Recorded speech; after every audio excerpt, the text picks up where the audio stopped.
This is The Bottom Line, a show designed to help Australian businesses succeed. On the show, you'll hear from leading Australian business owners as they share the lessons they've learned building their companies. You'll learn from their successes as well as some of the challenges they've faced along the way. We also talk to experts from a range of fields who share specialised techniques you can use to improve your business. I'm your host, Savan Tuna, and I'm a director at Alexander Spencer, and I'm really passionate about helping Australian businesses succeed.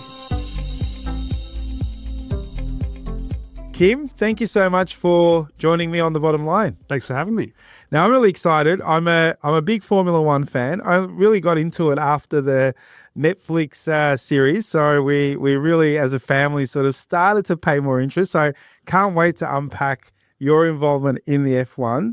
But for those that don't know you and that haven't sort of met you before, how do you normally introduce yourself? As Kim, first and foremost. You're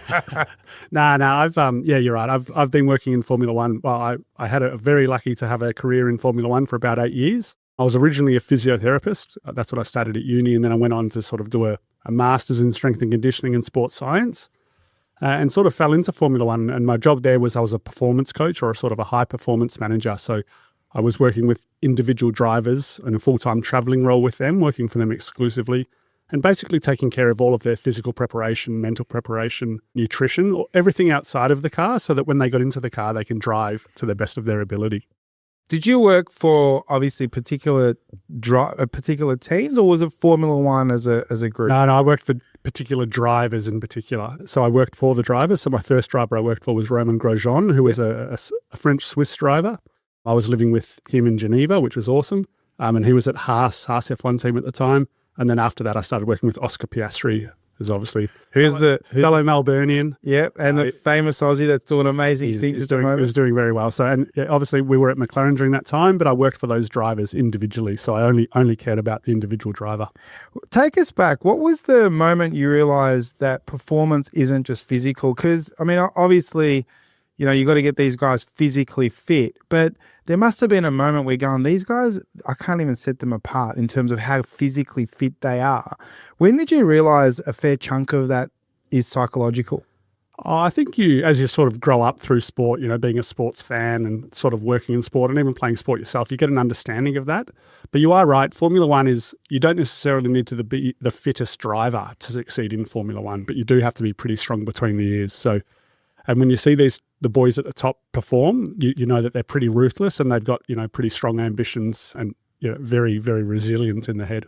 And is there a technique that a physician or a PT or someone that actually is driving their physical thing? Because I guess the mind plays. You're probably a mind coach as much as you are a physical coach. Yeah. How did you try to train the mind without them even realizing you were training the mind? Yeah, there's lots of little ways you can do it. A lot of the drivers now will have sort of a specialized mind coach or a sports psychologist or something that they'll work with. But because you spend so much time with the driver on an individual basis, you're obviously always reinforcing behavior patterns or little conversations here and there, which you might be changing the way that you communicate to get certain points across or to influence a certain decision. So it's a lot of fun and a lot of challenges along the way as well. So take us back to an example of where you were at a proud moment where maybe Oscar won a race or that you started to see his incline in his performance and you were like, shit, I was a big part of that. Can you take us through a story where you worked on something that you then saw a result and really was something where you go, deep down, you knew you had a major play? Yeah, a big part is, I mean, look, I played a part, that's for sure. A big part is a tough thing to say, but probably two things come to mind. Was my very first race with him. I started working with Oscar when he was 19 years old in Formula 2, which is sort of like the junior development series to, if you do really well in that, then you progress to Formula 1.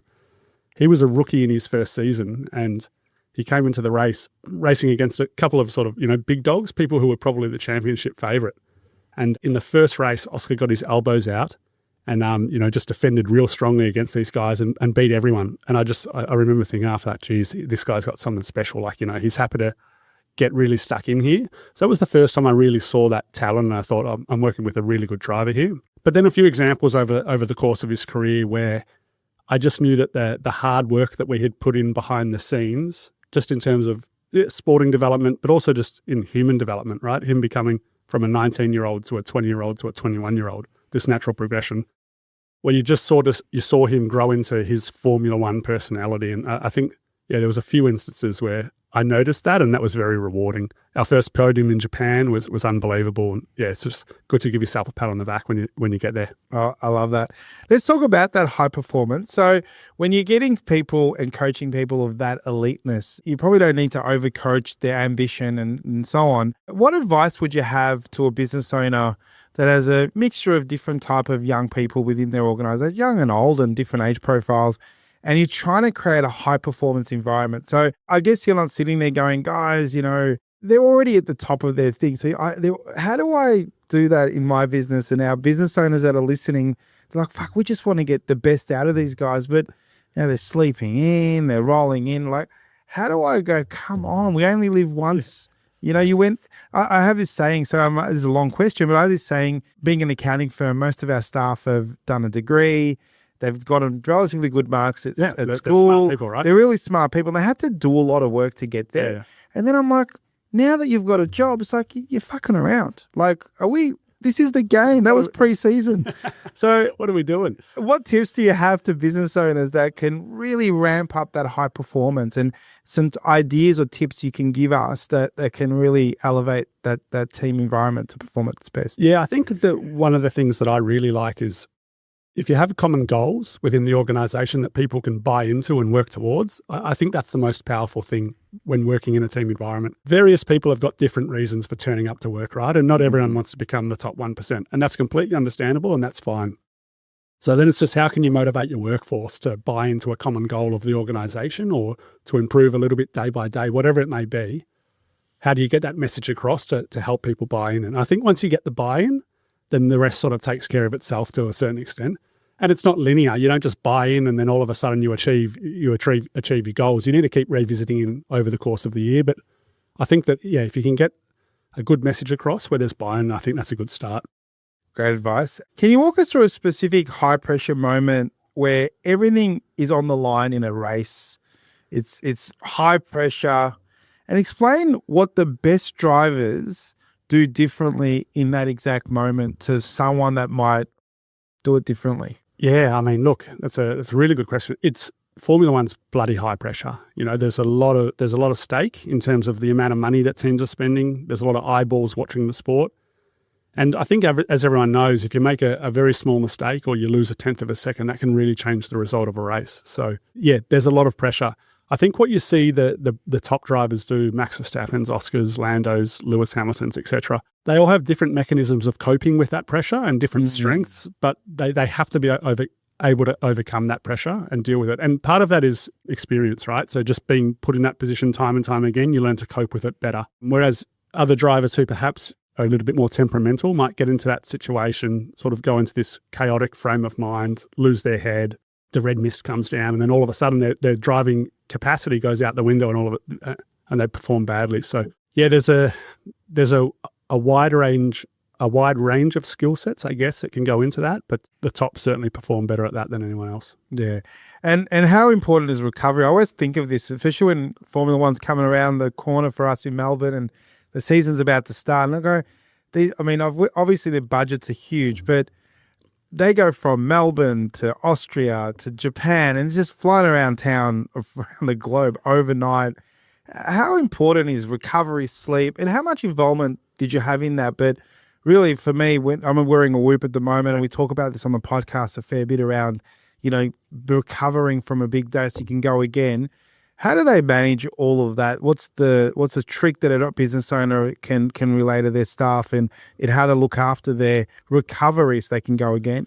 Yeah, and you're right. There's 24 races over the course of the year to basically all continents. So travel is huge, particularly in the second half of the year. So from August through to December, they're traveling Japan, Austin, Brazil, Mexico. Like, it's just the Abu Dhabi, Qatar, going back and forth all over the world. And that's when the drivers really start to, get hit by jet lag quite heavily. It's towards the end of the season. Maybe motivation is starting to wane a little bit. Marketing commitments are starting to pick up. So recovery and making sure that you can perform consistently over the course of the year is super important. And, you're right, a lot of drivers wear Whoops now or Aura rings to just, track their metrics.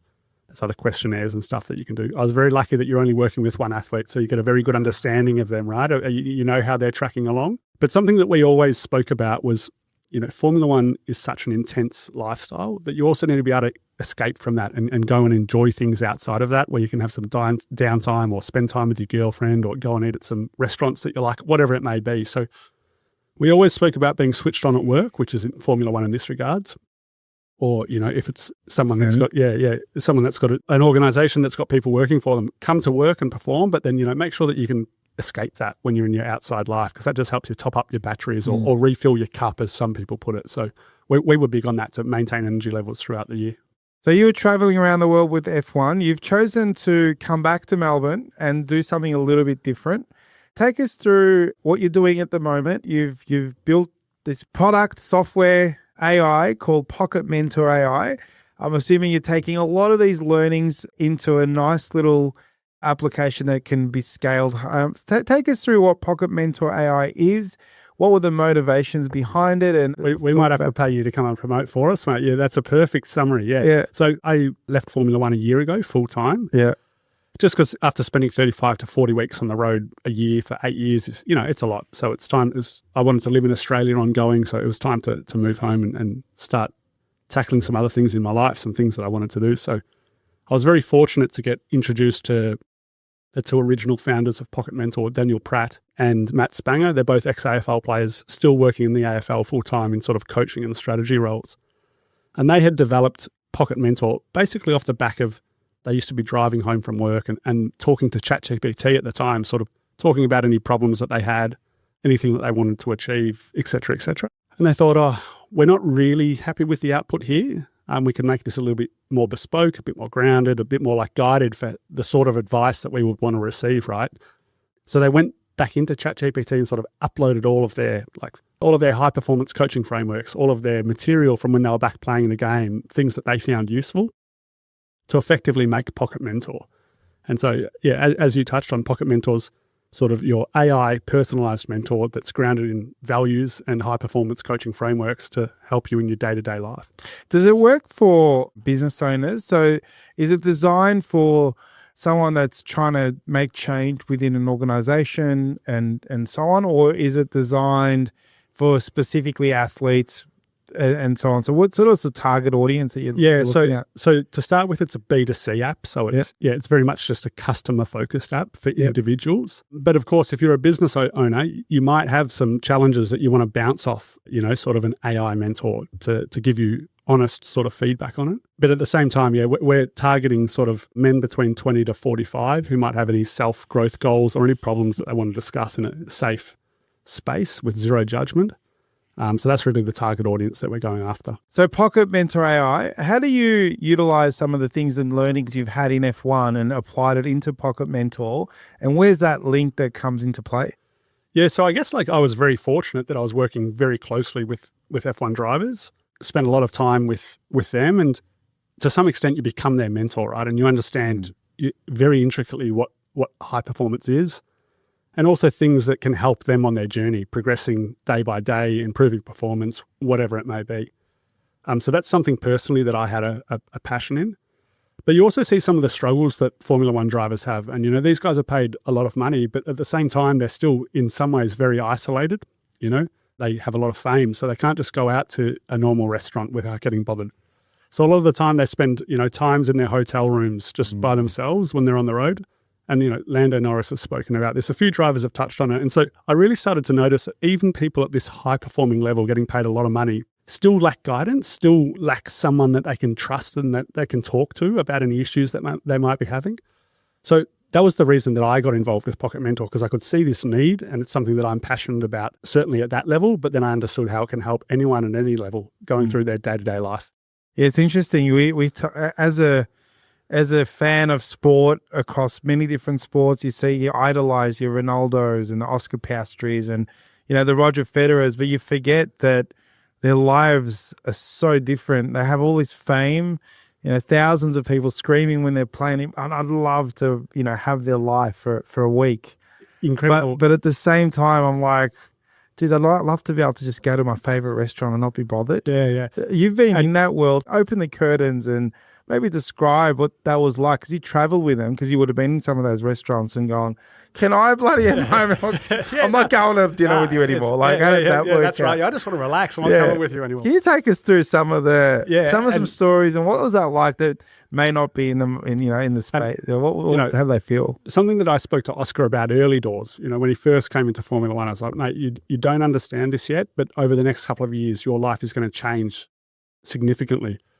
So while you're not too famous, really enjoy it for what it is, So when he came back, we used to just be able to go down to Woolworths, maybe one or two people would say hello, but you can go, you can do your shopping, whatever. Sounds simple, but I tell you what, that's an unbelievable thing to be able to do in life, right? Because that changes very quickly, especially with fame, and everywhere just becomes, I'm not saying this in a negative way necessarily, but everything just becomes harder to do. Yeah. A good story that you'll enjoy was when he first moved to Monaco. I was over there helping him move into his apartment. And we went down to, just the local, effectively Harvey Norman, whatever the electronics goods store is over there, to buy a microwave and to buy a vacuum cleaner. So I'm walking through Monaco with a microwave on my shoulder. He's carrying a vacuum cleaner. And then all of a sudden we're walking along the harbour and two girls recognise him.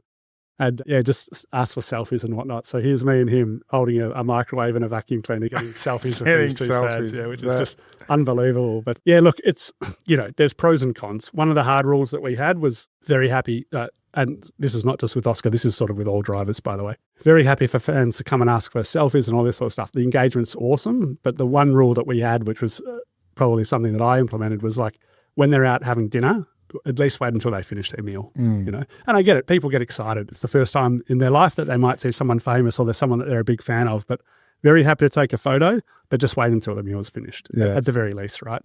No, that's fair.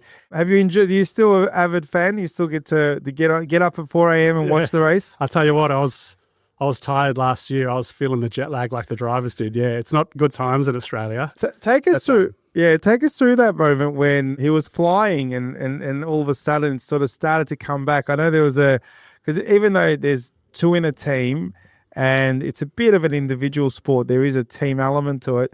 What do you reckon happened there? What was the motivations behind how it all played out? Do you have an insight, Goss? Maybe a Goss, but your view on, did Oscar Piastri get stooged in winning it? Nah, I think he's come out and said, everything was above board. Look, McLaren did awesome. They did an awesome job. They had two really good drivers and they let them compete, right? Which is all anyone can ask for. That's what the fans wanted. It turned out to be an incredible season for that reason. You always learn a lot through your losses or when things don't go right. So I'm sure that Oscar learned a lot from the second half of last season. There's probably some things that he would do differently, probably some things that the team would do differently. But, I mean, the good news is it looks like they're going to have a good car again this year, hopefully. So, he's only going to improve year on year from here, and he's so competitive and such a good driver. We all just want him to do great, right? So, yeah. Now, you get back to Pocket Mentor AI. So you're now heavily involved in entrepreneurship. Yeah. What have you found the most challenging going, shit, this is hard. I want to go to F1, whereas we'd be going, this is easy. That looks hard. What are the things that you've found that are just like, wow, this is not as easy? Not that about easiness, but differences. You're right. What did you find getting involved in that? I mean, it's been, getting into tech entrepreneurship has been a massive learning curve for me. I've loved it, loved every second of it. It's been great. I'm not necessarily a tech background, so just even learning about the intricacies of that has been brilliant. I mean, certainly if you're comparing a startup which is strapped for cash compared to a Formula One team. One of the hard things is just been able to get things done, with resources, you're on a shoestring budget all the time. But it's been awesome. It's been really good. And, leaning into networks that I have and also the boys have through sport as well has been brilliant. So, yeah, we're probably going to be hopefully going to market in 2 or 3 months. And we certainly lean into those channels to push the app out to everyone. Amazing. Where does AI genuinely help and where should humans kind of not outsource that judgment? I know, because obviously Oscar's never going to probably replace someone like yourself at the level of money that they have. But where do you go, oh, we're building this AI tool, but you know what, we've got to be careful because that reads a human. What are your thoughts on that? And we're very pro what you've just said. So we are very clear that we're not a mental health app. That's not our job. There's trained psychologists out there that can, and, psychotherapists and everything that can take care of that. We sit in more of the mental wellness bracket. That's what we're really chasing. So we're adjunct to that. And if anyone's chatting with the AI agent and maybe showing some signs of any mental health tendencies or perhaps going down a slippery slope, we refer them to psychologists straight away, to the professionals, because as you said, you need that human element. That human element's super important. But at the same time, we think that being able to chat to an AI agent sort of anytime, anywhere, you don't have to book an appointment. You might be sitting on your couch at 8 p.m. at night and think, I just want to bounce this idea off something. And you're able to do that to to pocket mentor who's got these really good values built into it, really good frameworks built into it, and you can get a pretty robust answer, more specific than what you would get through ChatGPT without, having to wait a week to book an appointment with someone. So, yeah, and you're about to launch, so you're sort of in that beta stage. Take us through the launch journey. The biggest hurdle has been, and we've got a really good group of advisors, business people and what's not, who've been in this space before. And everyone says that when you're developing an app, it takes twice as long and costs twice as much money. And I didn't believe it, but I tell you what, it's been slapped me in the face a few times now. So that's definitely been the case. Yet the development has taken longer than we hoped, but we're also really keen to get a good product, right? So that's been a hurdle. We're slowly but surely getting there. And then, as you said, go to market. We are going to go to market sort of leaning on athletes and leaning on influencers, because these are good networks that we have. And we think that speaks pretty powerfully to the group of people, this sort of 20 to 40-year-old sort of males that we're going after. Of course, it's nervous because it's a bit of an unknown, especially for me. I'm used to working in the environments that I worked in, but at the same time, it's exciting because there's just so much opportunity and so much upside. So me personally, I like sitting on my couch and texting to it. But a lot of the feedback we've had, and even a lot of the beta users, like exactly as you said, jumping in the car after a busy day work and talking to it voice to voice. And even if it's for 5 minutes when you get in the car after work, just for you to get that off your chest, just to have a bit of a debrief, mind dump everything that you've done. And then you can get home and you can be present as a dad, as a husband, as a partner, whoever you are. So yeah, the voice to voice, in terms of the clunkiness, that's only going to improve from here on in. Even ChatGPT is improving their model day to day.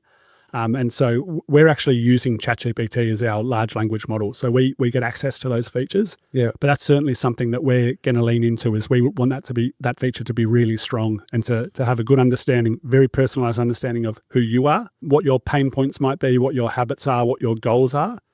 So that it can then give really bespoke advice to you. We're at a really exciting time now where we're going to be able to lean into these things to get really good insights. And every day we see things that are coming out that are similar, which is good. It validates us in terms of, this is a space that people want. Yeah. There's a lot of coaching is moving in this direction, but we have these conversations every day. You've just got this anxiety that you do want to be first to market. But at the same time, as I said, we have, really good advisors around us in terms of a board of advisors. We think we have pretty good processes in places. So therefore we just have to trust that. And then what will be, will be. Yeah. But yeah, we also think that we've got a really strong network of people that we can help roll this out through. But first and foremost, we also have to deliver a good product. Otherwise, no one will use it, right? So yes, as an entrepreneur, these thoughts go through your head daily. But as I said, it's been exciting. This is The Bottom Line, a show designed to help Australian businesses succeed. This podcast was produced by accountancy firm Alexander Spencer.